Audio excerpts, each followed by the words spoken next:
좋으신 하나님이 주시는 은총과 또 평화가 이 아침에 사랑하는 여러분들과 함께 하시기를 빕니다. 오늘은 성령 강림 후 5번째 주일이면서 순교자 기념 주일입니다.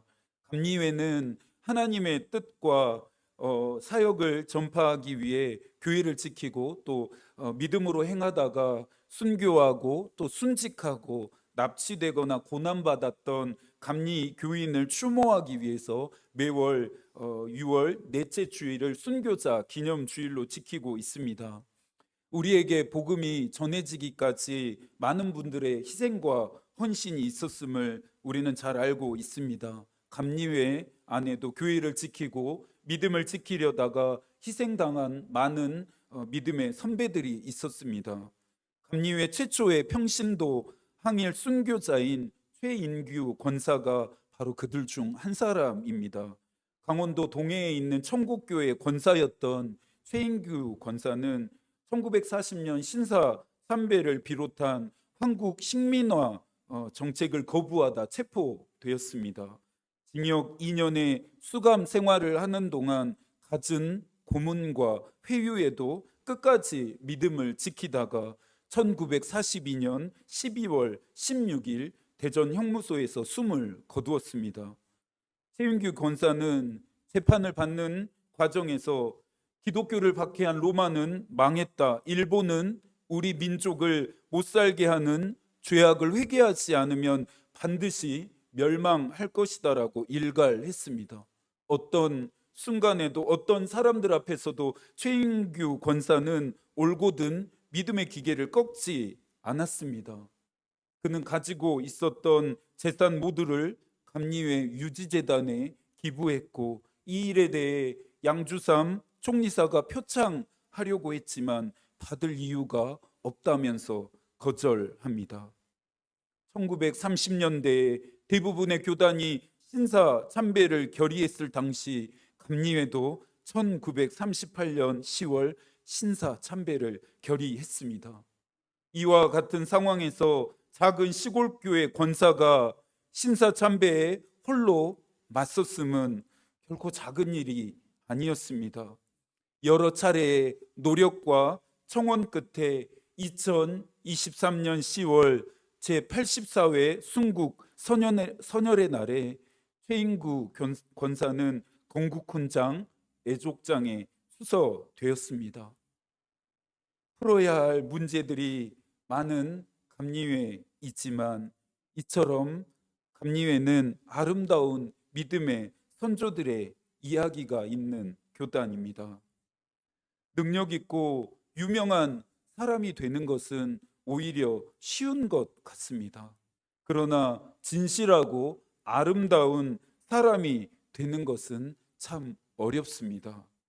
순교자 기념주일로 지키는 고요한 이 아침, 복음에 빚진 나는, 복음에 빚진 우리는 어떤 삶을 살고 있는지를 되돌아보고 싶습니다. 저와 여러분은 진실하고 아름다운 사람, 그리스도의 향기가 나는 삶이 되기를 소망합니다. 지난주부터 교회를 교회되게 하는 것, 교회를 교회되게 하기 위해서 갱신해야 할 주제들을 하나씩 살펴오고 있습니다. 첫 번째 도전은 예배를 갱신하는 것이었습니다. 드리지 않던 예배를 드리자 말하지 않았습니다. 예배를 더 자주 더 많이 드리자 하지도 않았습니다. 하나님이 받으실 만한 예배, 하나님이 기뻐하시는 예배를 드리자 말씀드렸습니다. 예배는 하나님의 백성된 우리의 정체성을 확인하는 시간입니다. 내 인생의 주인이 누구인지, 이 세상을 통치하시는 참된 신이 누구인지를 선언하는 믿음의 고백, 또 믿음의 행위가 되기 때문입니다.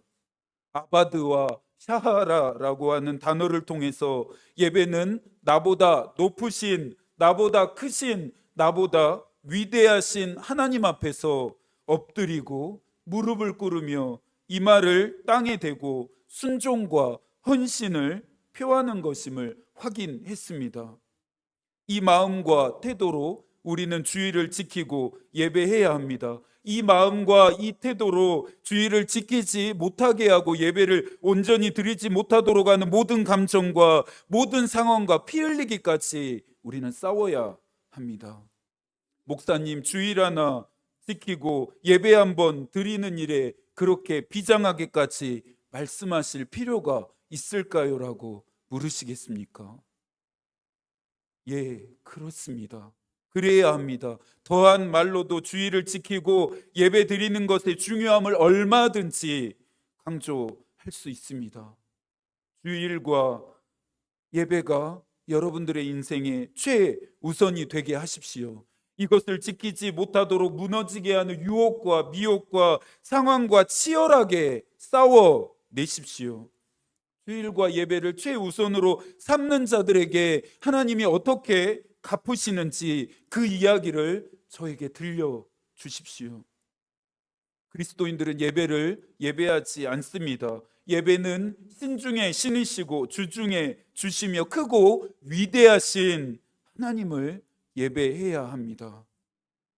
예배를 드리는 형식을 지킬 것이 아니라 하나님과 만나는 예배를 우리가 드려야 합니다. 오늘의 이 예배가 저와 여러분들이 하나님을 만나는 예배가 되어지기를 소망합니다. 하나님이 나에게 우리에게 말씀하시는 것을 듣는 시간이 되어지기를 소망합니다. 우리로서서 능히 감당하지 못할 여호와의 영광과 임재가 무겁게 우리를 짓누르는 그 예배 시간이 되기를 소망합니다. 우리가 갱신하고 싶은 또 갱신해야 할 두 번째 주제는 기도입니다. 기도에 대해 가지고 있는 대부분의 오해들은 기도의 접근 방식에서 생겨난 것이라 할 수 있습니다. 기도의 중심부인 본질을 향해 우리가 접근하기보다는 기도의 주변부를 구성하고 있는 형식과 방식과 응답에까지만 우리가 접근한 결과일 수도 있습니다. 기도를 어떻게 해야 하는지 형식과 방식을 배워야 합니다. 배우는 일 필요하죠. 중요합니다. 내가 한 기도가 어떻게 응답되어지는지 확인하는 법을 아는 일 필요합니다. 하는 일 당연히 배워야 하지요. 하지만 기도의 주변부에만 접근한 그리스도인들은 기도를 내가 원하는 것을 얻어내는 수단과 도구로 삼는 실수를 범하게 됩니다.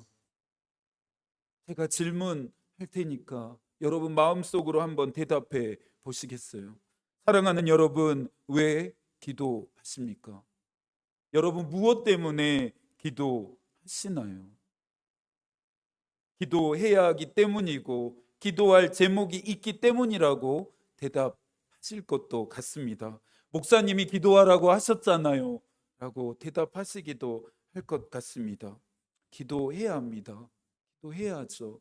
기도해야 할 제목이 많습니다. 저만 봐도 그렇습니다. 갈수록 기도의 제목이 줄어들지가 않고 오히려 계속해서 갈수록 기도의 제목이 늘어나고 있다라고 하는 생각을 요즘 부쩍 하고 있습니다.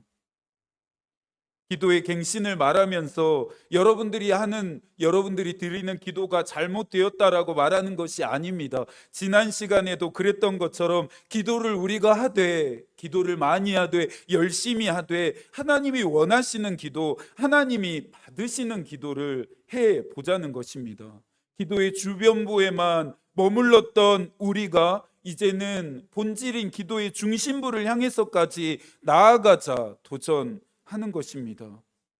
평생 기도하는 삶을 살았던 칼 러너의 기도문 중에서 우리의 고민의 답이 될 만한 기도문과 만났습니다. 들려드릴 테니 여러분의 기도로 삼으시는 마음으로 들어보시기 바랍니다. 주님, 당신과 이야기하고 싶습니다. 그렇다면 당신에 대한 것 외에 다른 할 말이 있을까요? 당신에게서 시작하지 않은 것이 있을까요? 당신의 영과 당신의 가슴에 뿌리를 두지 않는 것, 거기서 나지 않은 것이 있을까요? 그러니 내가 무엇을 말하든 결국 당신에 대한 말이 아닐까요? 하지만 당신과 함께 당신에 대해 조용히 당신에 대해 말하고 싶은 나 자신에 대해서 말입니다. 내가 당신에 대해 무언가 말해야 한다면 당신이 나의 하나님이시고 나의 처음과 끝이시며 내 기쁨과 고난의 하나님, 내 생명의 하나님이시라는 것 외에 다른 할 말이 뭐가 있을까요? 이 기도문을 묵상하면서 욕심과 탐욕과 정욕이 덕지덕지 묻어있는 제 기도를 돌아보게 되었습니다. 다른 사람 뭐라 할 것 없이 뭔가를 얻고 이루기 위한 수단과 도구로 전락해버린 것이 제 기도임을 알게 되었습니다. 그런 기도를 제가 드리고 있다라고 하는 것을 깨달았습니다. 기도는 하나님과 나를 잇대어지게 합니다. 하나님의 마음과 하나님의 뜻과 연결되어지게 합니다. 그래서 우리는 모든 예배 시간마다 하나님의 마음이 우리의 기도가 되고 하나님의 뜻이 우리의 길이 되기를 간청하고 있습니다. 아침 기도의 시간에는 우리가 출애굽기를 읽고 묵상하고 있습니다. 출애굽의 시작과 광야의 여정 그리고 약속의 땅에 들어가는 내내 하나님은 모세에게 직접 말씀하셨습니다. 이스라엘 백성들에게는 하나님의 존재를 불과 구름과 연기와 영광으로 드러내시고 나타내셨습니다. 하지만 오늘을 살아가는 우리에게 하나님은 이러한 방식으로 말씀하지 않으시고 이러한 방식으로 하나님의 존재를 더 이상 나타내지 않으십니다. 완전한 계시이자 하나님의 말씀인 성서가 있기 때문입니다. 하나님은 성서를 통해 우리에게 말씀하십니다. 성서를 통해 하나님의 존재를 우리에게 나타내십니다. 그러니 하나님의 음성을 들으려면 어떻게 해야 합니까? 성경을 읽고 묵상해야 합니다. 그분이 말씀하시는 내적인 음성에 귀를 기울여야 합니다. 하나님을 만나고 싶다면 어떻게 해야 합니까? 성서 안으로 들어가야 합니다. 신비와 계시 안으로 들어갈 수 있도록 성령께 도움을 요청해야 합니다. 기도는 내 말을 하는 시간이 아니라 하나님이 나에게 하시는 말씀을 듣는 시간입니다. 참된 기도는 나에게서부터 시작되어지는 것이 아니라 하나님으로부터 시작되어야 합니다. 그래서 오늘 시편에서 히브리 시인도 기도합니다. 2절입니다. 내가 여호와께 아뢰되 주는 나의 주님이시오니 주밖에는 나의 복이 없다 하였나이다. 기도를 갱신하기 위해서는 여러분 안에 있는 기도의 목적을 교정하셔야 합니다.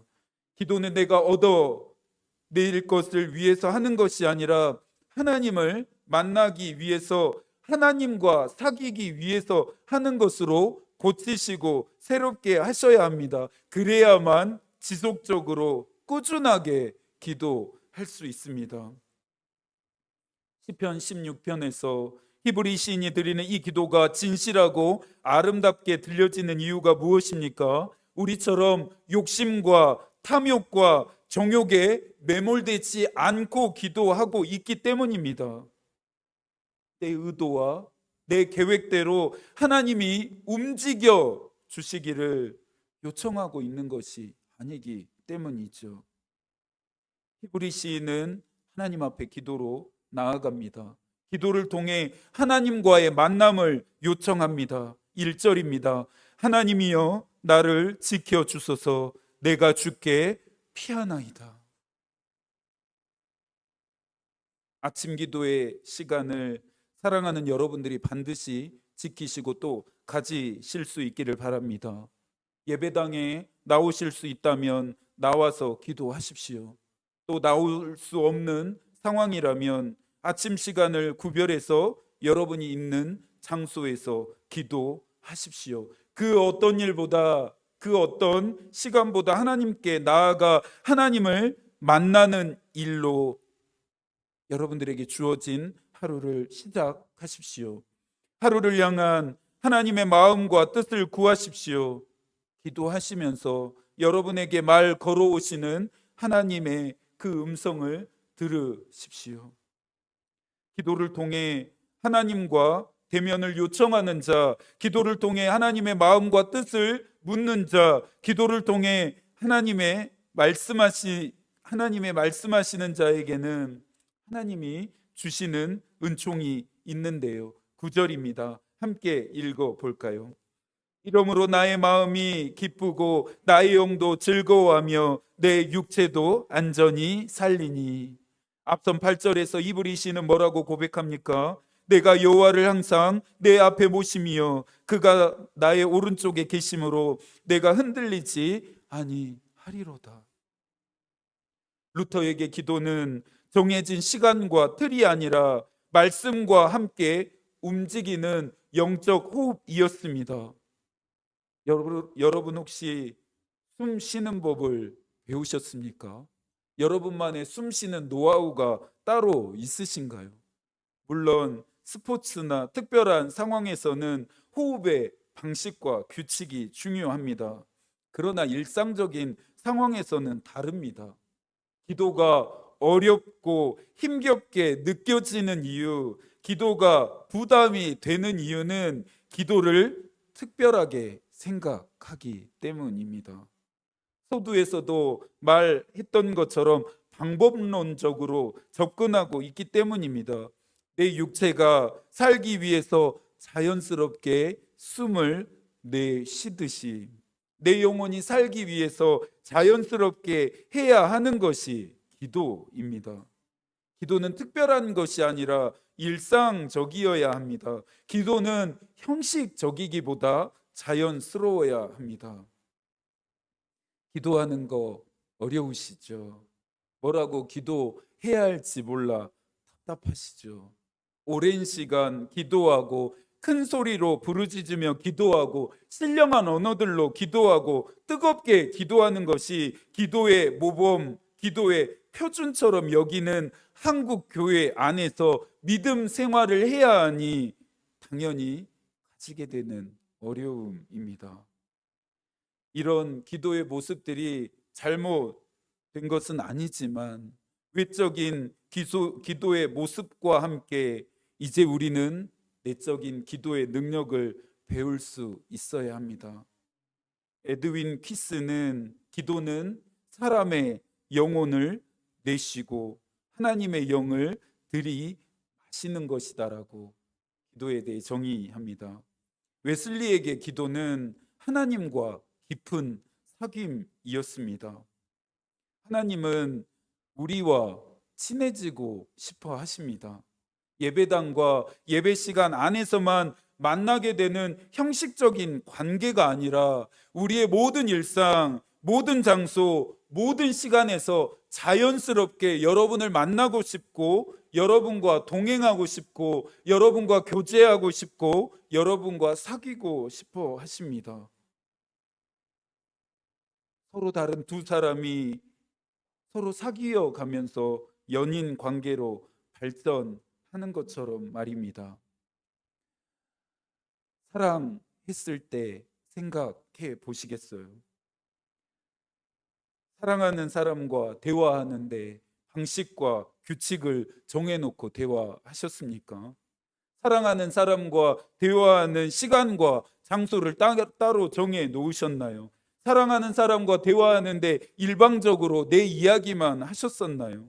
사랑하는 사람과의 대화가 어렵고 힘들고 지겹고 불편하셨었던가요?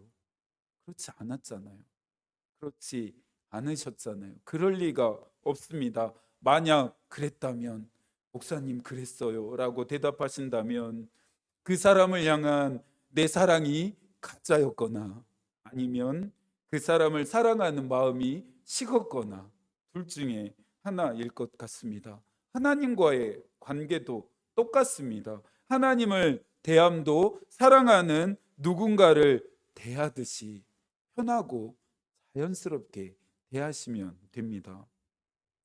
C.S. 루이스는 평범한 한 사람이 기도하는 작고 평범한 방에 실제로 삼위일체 하나님이 온전한 삼중의 생명으로 함께 하신다라고 했습니다. 그러면서 이 사람은 더 높은 차원의 생명으로 붙들리는데 이를 영적인 생명이라 C.S. 루이스는 부르면서 그는 자신으로 남아 있으면서도 동시에 하나님께 이끌려 하나님 속으로 들어간다라고 말했습니다. 우리가 살펴보고 있는 기도의 개념을 너무나도 단순하지만 분명하게 잘 정리해 주는 정의라 생각합니다. 기도의 본질은 세상에 있던 나를, 세상으로 향하던 나를 하나님 안으로 들어가게 하고 하나님을 향하게 합니다. 하나님 안으로, 하나님과의 관계 안으로 우리의 존재를 흡수되게 합니다. 기도는 사람을 의지하기보다 하나님과 함께 하는 법을 배우게 합니다. 11절입니다. 주께서 생명의 길을 내게 보이시리니 주의 앞에는 충만한 기쁨이 있고 주의 오른쪽에는 영원한 즐거움이 있나이다. 기도의 정도는 없습니다. 잘하는 기도, 잘된 기도가 정해져 있지도 않습니다. 주께서 가르치신 기도를 제외하고는 기도의 모범도, 기도의 기준도, 기도의 표준도 없습니다. 다만 기도의 목적은 같습니다. 하나님과 내 자신이 잇대어지는 것, 하나님의 마음과 뜻에 접속되는 것입니다. 기도를 이야기할 때, 기도에 대한 이야기를 할 때 보통 기도의 응답과 기도의 역사도 함께 이야기하곤 합니다. 기도하면 하나님이 어떻게 역사하고 응답하시는지, 기도하면 하나님이 어떤 은혜와 복을 주시는지, 기도하면 하나님이 얼마나 크고 놀라운 일을 행하시는지를 이야기해야만 교우들이 기도한다고 생각하면서 기도하도록 부추기기 위해서 목회자들이 이와 같은 것들을 이야기합니다. 성서에 기록되어진 이야기이니까요. 하나님이 하시는 일이니까요. 필요하고 또 해야 하는 이야기이기도 합니다. 하지만 오늘 저는 설교를 준비하면서 이 원고 안에 이러한 이야기들은 담지 않았습니다. 틀렸기 때문이 아니라, 중요하지 않아서가 아니라 다른 관점에서 좀 더 근원적인 고민과 질문을 통해 기도를 갱신하기 위한 답과 또 길을 찾고 싶었기 때문입니다. 토마스 아킨피스의 그리스도를 본받아라고 하는 책에 나오는 내용을 들려드리면서 오늘의 이야기를 좀 마무리하고 싶습니다. 제9장의 모든 것을 궁극적으로 목적이신 하나님께 의뢰함이라고 하는 곳에 나오는 내용입니다. 아들아, 네가 진정으로 복 받기를 원한다면 내가 너의 최고이자 최종적인 목적이어야 한다. 그런 목표가 확실히 섰을 때 늘 자기 자신과 피조물들에게로 기울이던 내 마음의 성향이 정결해지게 될 것이다. 어떤 일에서든 거기에서 자기 자신을 추구하면 그 즉시 내 속에서는 결핍이 생겨나서 너는 메마르게 되고 시들어 버리게 된다. 그러므로 너는 모든 것을 가장 먼저 내게 의뢰하라. 그 모든 것은 내게 준 것이다. 너는 그 모든 것이 최고의 선인 내게서 흘러 나온 것임을 명심하라. 그러므로 모든 것을 그 근원인 내게 돌리고 의뢰하는 것이 마땅하다. 이것이 우리의 기도입니다. 이것이 우리의 기도가 되어야 합니다. 이것이 우리가 기도하는 목적이어야 합니다. 시편 1편에서 히브리 시인도 노래했습니다. 시냇가에 심은 나무가 설을 따라 열매를 맺으며 그 잎사귀가 마르지 아니함 같으니.